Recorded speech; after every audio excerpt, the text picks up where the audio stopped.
Hello students, welcome all of you in your own channel. Today student we are going to discuss difficult problems and challenging problems of the trigonometry chapter, and I hope these questions will be very helpful in the exams, home examinations as well as the competitive examination. Let us discuss one by one. Find the value of m square sine pi by 2. It is sine pi by 2 minus n square sine 3 pi by 2 plus 2 mn sec pi. हमें क्या करनी है, इसकी एक value निकालनी है. तो कैसे निकालेंगे देखते हैं हम लोग. यहाँ पर ये मेरा हो गया सोल्यूशन 1. तो देखिए बच्चों, यहाँ पे लिखा है एम स्क्वायर, ये कितना लिखा है साइन पाई बाय 2, जिसकी वैल्यू कितनी होती है 1. साइन 90 होता है 1. और ये एन स्क्वायर ये लिखा हुआ है साइन 3 पाई बाय 2, इसकी वैल्यू कितनी होती है -1. और ये लिखा है आपका सेक पाई. सेक पाई मतलब सेक 180 डिग्री होता है -1. तो this will be equal to M square plus N square minus का 2mn, जो कि हो जाएगा m माइनस n का whole square. This would be your answer. तो देखिए क्वेश्चन देखने में डिफिकल्ट लग रहा है, लेकिन जब उसको सॉल्व करते हैं तो वो कितना आसान हो जाता है. अब आता है solution number 2. What is the minimum value of 4 plus 5 sine 3x minus 2. तो देखिए ट्रिग्नोमेट्रिक फंक्शन में आपने फंक्शंस की रेंज और डोमेन पढ़ी हुई है. तो अगर हमें इस पूरे फंक्शन की रेंज पता लग जाए तो मिनिमम वैल्यू पता लग जाती है आराम से. तो क्या करेंगे, पहले इस फंक्शन को हम y मान लेते हैं, क्योंकि रेंज हमेशा y के लिए होती है, हम लोग जानते हैं. तो मान लेंगे let y is equal to 4 plus 5 sine 3x minus 2, isn't it. तो हमको पता है कि जो साइन की वैल्यू होती है साइन 3x माइनस 2 जो लाई करता है, वो लाई करता है हमेशा -1 और +1 के बीच में. ये साइन फंक्शन में यहां कुछ भी लिखा हो, हमेशा साइन फंक्शन लाई करता है -1 और 1 के बीच में. Please notice. अब यहां लिखना है 5, तो 5 से मल्टीप्लाई कर देंगे तो हो जाएगा -5, ये हो जाएगा 5 साइन 3x माइनस 2, ये हो जाएगा 5. अब पूरे में 4 प्लस कर देंगे तो ये हो जाएगा -5 प्लस का 4 प्लस 5 साइन 3x माइनस 2, और ये हो जाएगा 5 प्लस 4. तो ये हो गया -1 और ये हो गया y और ये हो गया आपका 9. तो -1 जो वैल्यू हो ये होगी मिनिमम और 9 होगी इसकी मैक्सिमम. तो आपसे पूछा क्या गया था मिनिमम वैल्यू. तो answer will be your minimum value will be what -1. this would be your the second answer. तो क्या करना है, अगर देखिए यहाँ पे cos भी लिखा होता है ना, तो भी cos x की रेंज जो होती है वो -1 से +1 होती है. तो try to use the trigonometric range and domain concept. Let us discuss the third one. What is the maximum value of sin x cos x. देखिए कभी भी किसी क्वेश्चन में sin और cos दोनों आ जाते हैं तो try to change into single function. याद रखिए sin x और cos x को किसी भी तरीके से आप एक फंक्शन में कैसे कन्वर्ट करेंगे, जरा वो समझिए आप.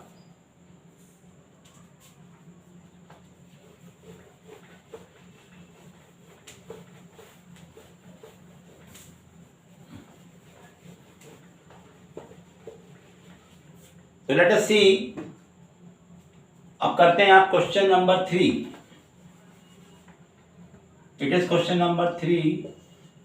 इसको पहले तो आपने मान लिया y is equal to sine X into cos X, isn't it. ये मेरा हो गया y. अब हमें क्या निकालना है, फिर से हमें इसकी रेंज निकालनी पड़ेगी. तो ये दोनों फंक्शन एक में कैसे आएंगे, देखिए इस तरह आएंगे. अगर हम 2 से मल्टीप्लाई और 2 से डिवाइड कर दें तो ये हो जाता है y is equal to 1/2 sine 2x. अब ये क्वेश्चन क्या होगा, एक फंक्शन में आ चुका है. अब आप जानते हो कि साइन का जो होता है 2x ये होता है -1 से लेके 1 के बीच में। तो क्या करेंगे 1/2 से आप मल्टीप्लाई कर दो, तो ये हो गया माइनस का 1/2, ये हो गया 1/2 साइन 2x, तो ये हो जाएगा 1/2। तो जरा बताइए बच्चों कि इसकी मैक्सिमम वैल्यू क्या हो गई? मैक्सिमम वैल्यू होगी 1/2 और मिनिमम वैल्यू होगी -1/2। पूछा गया है मैक्सिमम वैल्यू, तो आप लिखोगे मैक्सिमम वैल्यू विल बी 1/2। तो this way you will solve other question also. Let us do some more questions. Now see some more question. Question number 4 है, what is the minimum value of 3 cos x minus 4 cos cube x? अब देखिए ये कोई formula लग रहा है हमारा, लेकिन ये फॉर्मूला उल्टा लिखा हुआ है। फॉर्मूला देखिए होता है cos 3x का, लेकिन इसका फॉर्मूला होता है 4 cos cube x minus 3 cos x। तो ये फॉर्मूला क्या है? उल्टा लिखा हुआ है। Okay, let's do.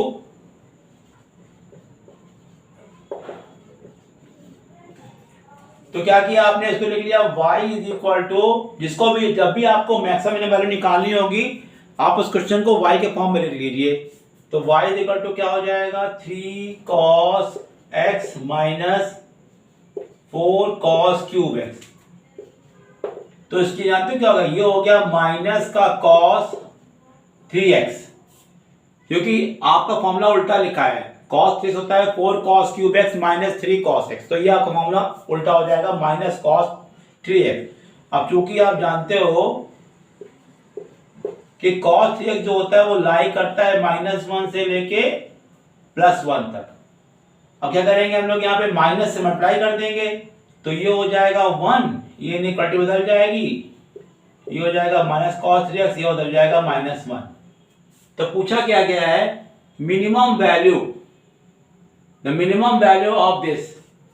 तो मिनिमम वैल्यू हो जाएगी इसकी, मिनिमम वैल्यू विल बी -1, क्योंकि देखिए -1 से ये बड़ा है और 1 से छोटा है।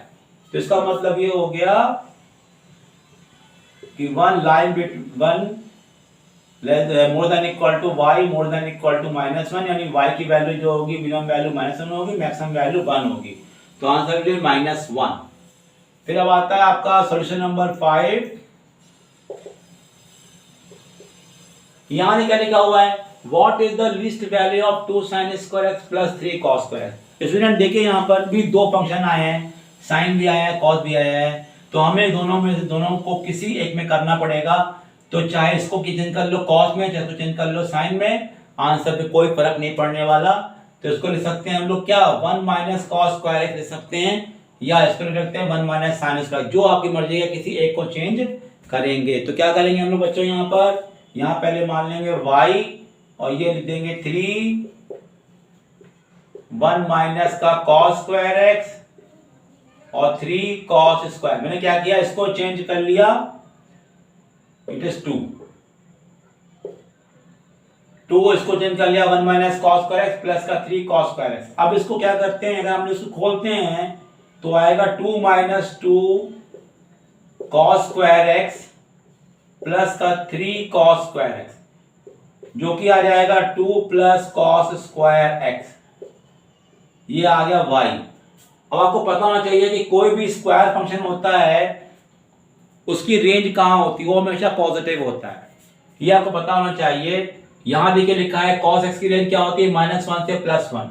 तो देखिए आपको लिखना पड़ेगा कि जो cos x होता है ये होता है -1 से +1, तो cos स्क्वायर x क्या हो जाएगा? It will be from 0 to 1। जब भी आप स्क्वायर करते हैं तो उसकी वैल्यू होती है 0 से 1। अब यहाँ पर देखिए लाना क्या है? 2 प्लस cos स्क्वायर x। तो क्या करेंगे? 2 सब में ऐड कर देंगे, तो ये हो जाएगा 0 + 2 और ये हो जाएगा 2 प्लस का cos स्क्वायर x हो जाएगा 1 प्लस का 2, तो ये हो जाएगा 2 और यहाँ हो जाएगा y और ये हो जाएगा 3। तो आपका जो रेंज आ गई वो 2 से 3 आ गई। पूछा यहाँ पे क्या था? What is the least value. तो लीस्ट वैल्यू हो गई 2 इसकी, क्योंकि 2 से छोटा कोई नंबर होगा नहीं, 2 और 3 के बीच में, तो 2 इज द स्मॉलेस्ट वैल्यू। तो what is the answer? The value least value is 2। Okay, least value is equal to 2। अगर ये पूछते what is the greatest value, तो आंसर क्या होता? 3। Okay student, now see the question number 6। Now question number 6 देखते हैं। तो लिखा है find the maximum value of sine plus cos X. यहाँ पे देखते हैं तो यू हैव टू फंक्शन। अब यहाँ तो स्क्वायर लगा नहीं है कि हम साइन स्क्वायर या कॉस को चेंज कर लें, दोनों में लिखा है sine x plus cos x. अब इसे कैसे हम चेंज करेंगे वो समझना है आपको बेटा। तो यहाँ पे करना ये होता है कि इसमें आपको साइन और कॉस में दोनों को किसी एक में करने का एक होता है मेथड, जिसको हम लोग बोलते हैं a sine x plus b cos x type. तो पहले समझ लेते हैं इसको, आप फिर आप करिएगा। एक टाइप है वो समझ लीजिए आप। अगर कोई भी क्वेश्चन में ए साइन एक्स और बी कॉस एक्स का टाइप मिलता है, यानी कि साइन और कॉस होने चाहिए, ए और बी को आपस में चेंज कर सकते हैं और प्लस की जगह हो सकता है माइनस साइन। अगर कोई क्वेश्चन ऐसा आता है कि आपको इन दोनों को किसी एक में करना है और ये टाइप पहचानना होगा, तो करते यहां पर ये हैं कि हम लोग क्या करेंगे, divide and multiply by under root A square plus B square से करते हैं मल्टीप्लाई और डिवाइड। तो ये हो जाता है मेरा under root A square plus B square a upon under root A square plus B square sine x plus b upon under root A square plus B square cos x. फिर क्या करेंगे हम लोग, we will make a right angle triangle बना लेंगे हम लोग, यहां पर से अल्फा मान लेते हैं। और ये जो है ए बी और ये हमें इनको साइड्स को रिप्रेजेंट करना पड़ेगा इस ट्रायंगल में।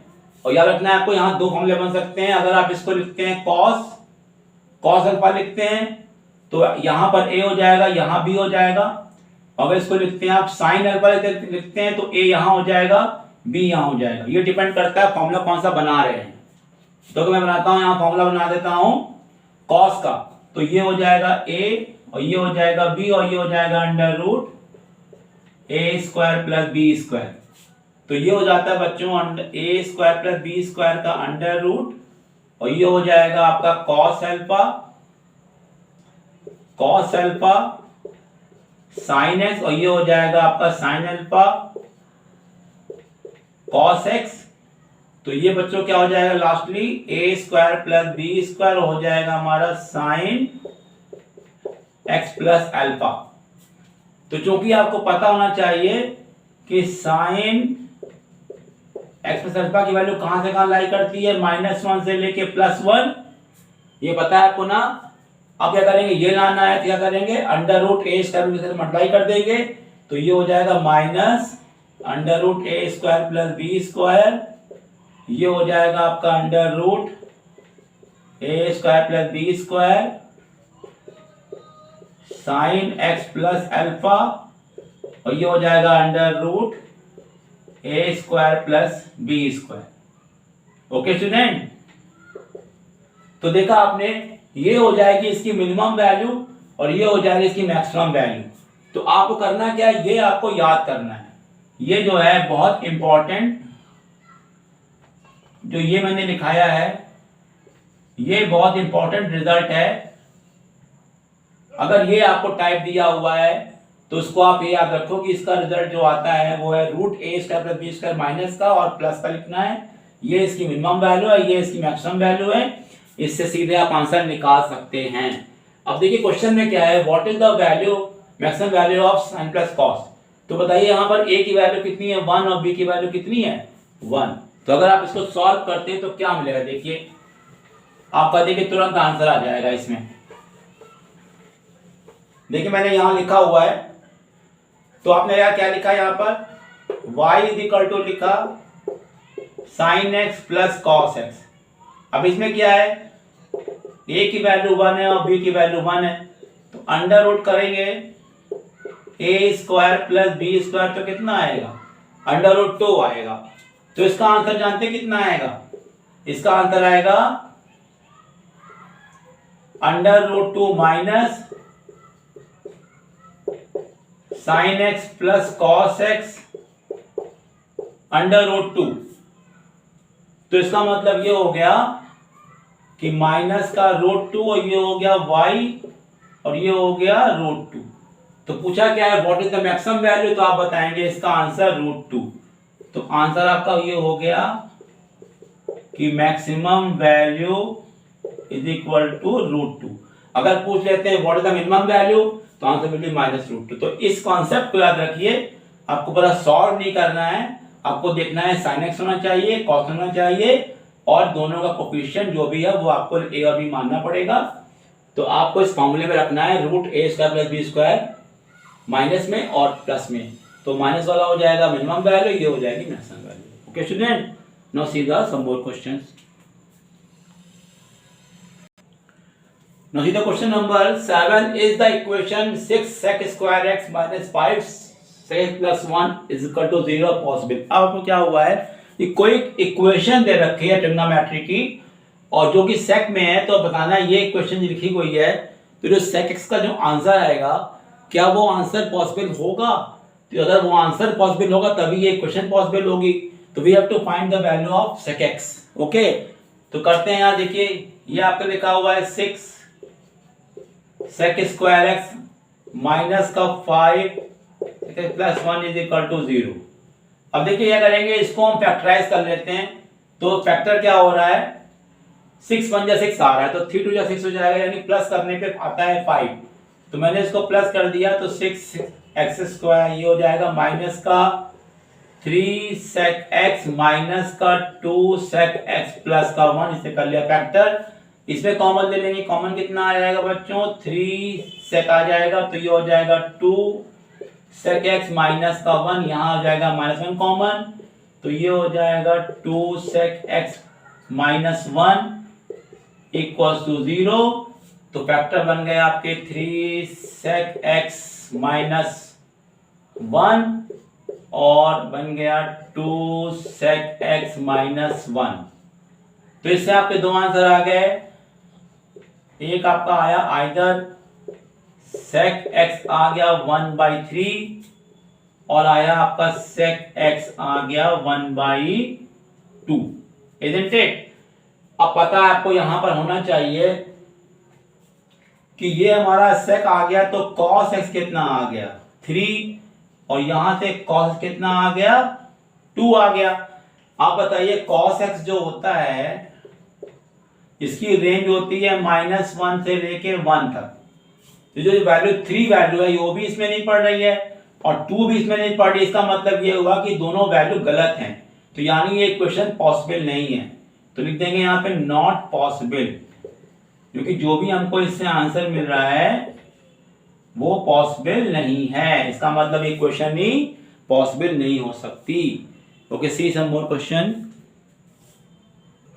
Now see the question number 8. Show that √3 tan 170 minus tan 140 equals to 1 plus tan 170 tan 140। जरा बच्चे में बताइए कि ये 170 और 140 का जो कंसेप्ट है कुछ समझ में आ रहा है, कुछ इसका डिफरेंस और कुछ इसका प्लस करो। तो अगर हम देखते हैं 170 और 140 को अगर माइनस करें तो 30 डिग्री आता है, जो कि नॉन एंगल है। तो यानी कि फॉर्मूला लगेगा tan a माइनस b का, जो कि 170 माइनस 140 जो होगा वो 30 डिग्री आएगा। तो स्टार्ट करते हैं हम लोग। यहाँ पर ये लिख लेते हैं, क्योंकि आप जानते हो कि 170 माइनस का 140 इज इक्वल टू कितना होगा 30 डिग्री होगा कि नहीं होगा। अब क्या करते हैं हम लोग, यहाँ पे दोनों तरफ tan ले लेते हैं, टेकिंग tan बोथ साइड्स। तो ये हो जाएगा आपका tan 170 माइनस का 140, ये हो जाएगा tan 30। तो यहां लग गया formula tan a minus b का, तो tan 170 tan 140 1 plus tan 170 tan 140, और ये वैल्यू होगी 1/√3। बस ये क्रॉस मल्टीप्लाई करिए, देखिए आपका आंसर आ गया। नेक्स्ट इसको आपने क्रॉस मल्टीप्लाई किया तो आया √3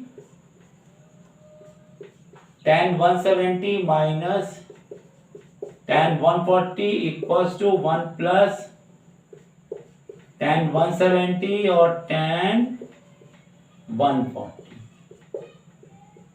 देखा बच्चों आप लोगों ने कितना जल्दी आंसर आ गया। बस आपको ये रिजल्ट पता करना था कि इसमें कोई कनेक्शन है कनेक्शन 170 से 140 माइनस में 30 डिग्री आता है, ये हमारा नॉन एंगल है, बट tan का कॉन्सेप्ट ले लेंगे और मेरा आंसर आ जाएगा आराम से। Please see. Now see the question number 9. Students, this is today's our last question for this video, and I hope you have understood all the questions very carefully. Please likes दीजिएगा और channel को subscribe करिएगा और साथ में video को share भी करिएगा अपने फ्रेंड्स को।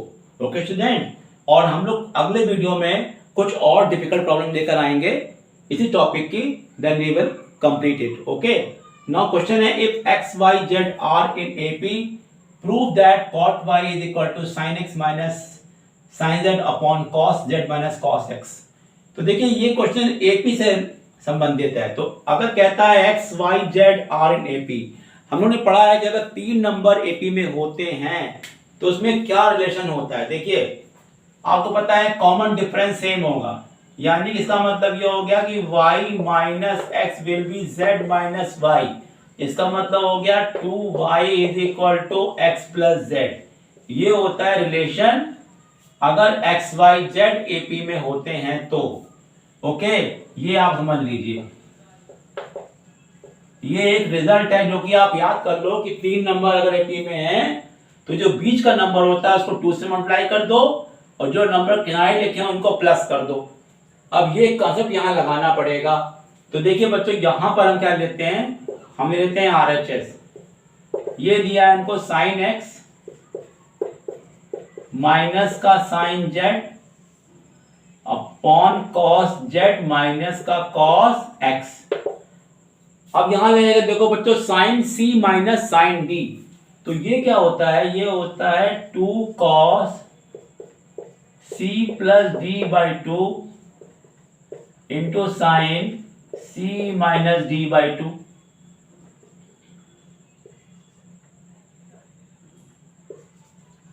Okay, and what about denominator, cos c minus cos d, तो ये होता है minus 2 sine c plus d by 2 into sine c minus d by 2, isn't it. तो देखिए बच्चों क्या कट रहा है, तो 2 कट गया, और ये देखिए आप यहां पर कि ये जो टर्म लिखा है sin x minus z upon 2 और ये लिखा है sin z minus x upon 2। देखिए ये हम लोग को पता होना चाहिए कि sin का माइनस थीटा होता है माइनस sin थीटा, क्योंकि ये होता है हमारा